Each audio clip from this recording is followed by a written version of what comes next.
Michel Auder, videographer. And what kind of a background are you from? No, I left school when I was 15. That's my background. How did you stumble into film then? I had to get a job, I guess, and I was interested in photography in some way. And so I became assistant to a fashion photographer, more like a courier, like to bring photo from one place to another. And I guess I picked up the trade pretty fast, and I became first assistant of that photographer when the assistant kind of like got sick or something, and got excited with all the girls and all the models and everything. So between sex and the glamour of photo, I kind of like got into it and made something out of that, became myself a fashion photographer, and then I kind of like became disinterested and wanted to make films. Was Viva your first wife? Yeah. Yeah. How did you meet her? In the street. She was walking with Nico like in some street in Paris one night. She was around because Chelsea Girls was playing in some gallery, and I just gotten money to make a film, like a good amount of money to make a film with sound, keeping busy. Are you part French? Half? Oh, he hung up on me, the bloody bastard. But he said he'd start French. I said, that's all right, that's all right. Yeah, but they're so impatient, I mean, they have so many calls on that board. We're not the only people living in this hotel, after all. Yes, we are. And I saw her walking around and I recognized her. And since I was kind of a big fan of the Nude Restaurant, Blue Movie, Lonesome Cowboy, San Diego Surf, all made with like tailor-made, Viva, all the real Warrior actors. So I had seen these in Paris, and then here I see Viva walking down the street, and I started to talk to her. It's like 2 a.m, and I said, "Hey, Nico, Viva, what's going on?" And they were going to a party, so I talked to them. I said to Viva, I want her to be in a film. I have making a film, it just came up to me because I was going to do it with another woman. And then the rest is history. Like I went to a party, we were taking coke and getting drunk, and then Viva said she would do the film, and then we went to Italy and shot the film. And then 6 months later, we were married. This is what you conquered. Nothing but sand. Nothing but snow and sand for miles. Why did you want to come to Egypt in the first? Because I've been wanting to throw snow in your face for the longest. Another symbol of filth and degeneracy.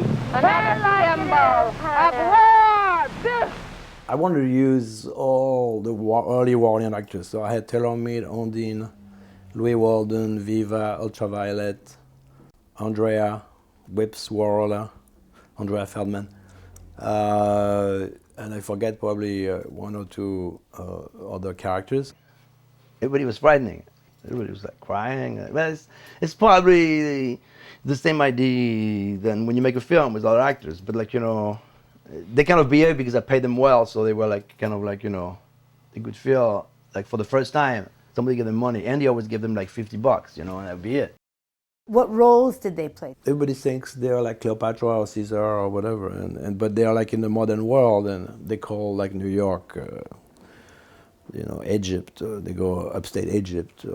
Then they go to Rome, Italy. We took a plane and went to Rome, Italy, and shot more of the film. It was a frame where I put the actors into, which probably come from there was a group called Living Theater that nobody too much knows anymore. There was like kind of amazing group of theater in the 60s. They made also happenings, and I saw them performing, in the early 60s by accident. It was the first time I saw people. They were taking their clothes out, they're smoking pot. I never smoked pot in my life. I don't know. I ended up into that theater by curiosity. I guess I'm a curious person, and they kind of totally changed my entire life of thinking. I could very well understand what they were doing and how they were working. Tell us about living in the Chelsea. I mean, the Chelsea is a hotel. I don't mind living in hotels. if I would reverse to a certain situation, I would be living in a hotel. Hotel are great, and the Chelsea was.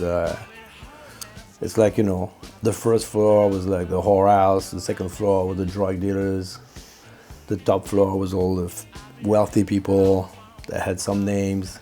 In between, like, you know, the fourth floor was all the groupies waiting for the, and you know, it's like a gym for fucking, you know, like it's just like plenty of sex all the time, and like, you know, it was great.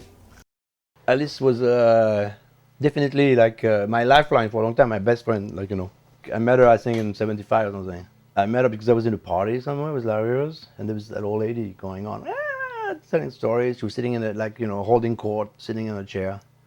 So I said to myself, this is like superb, like, video material. I knew she was a painter, but I didn't know her work or anything. So I went to her and I said, you know, make videotapes. I would love to make a video about you. She said, oh yes, why don't you come to my studio?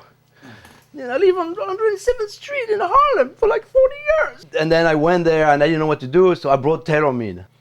So I said to Taylor, I'm gonna, like, you know, he knows everything, Taylor. He's like, his head is really, like, you know, full of information. So I said to him, do you know Alice Neel? He said, yeah, I know Alice Neel, of course. You know, I said, why don't you come with me? I'm gonna visit her, I'm gonna make a video. So that's how we introduced. And then, you know, we became friends.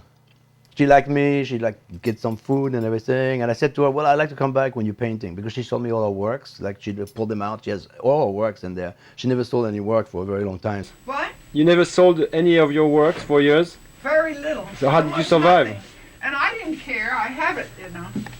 Right. There, I won't live forever. She had like hundreds of paintings that were like stuck there, you know. And then she pulled them out and I had a story. And there's David, that's David Borden and Gregory Badcock. I wanted to paint David and he said, if you'll paint my boyfriend Badcock in French underwear. And Badcock, doesn't he look wretched? He looks like an Asturian miner. I know, he usually likes to be very beautifully dressed up and things like that. Yeah, well that's 70. And Borden looks like a cat that's eaten several mice.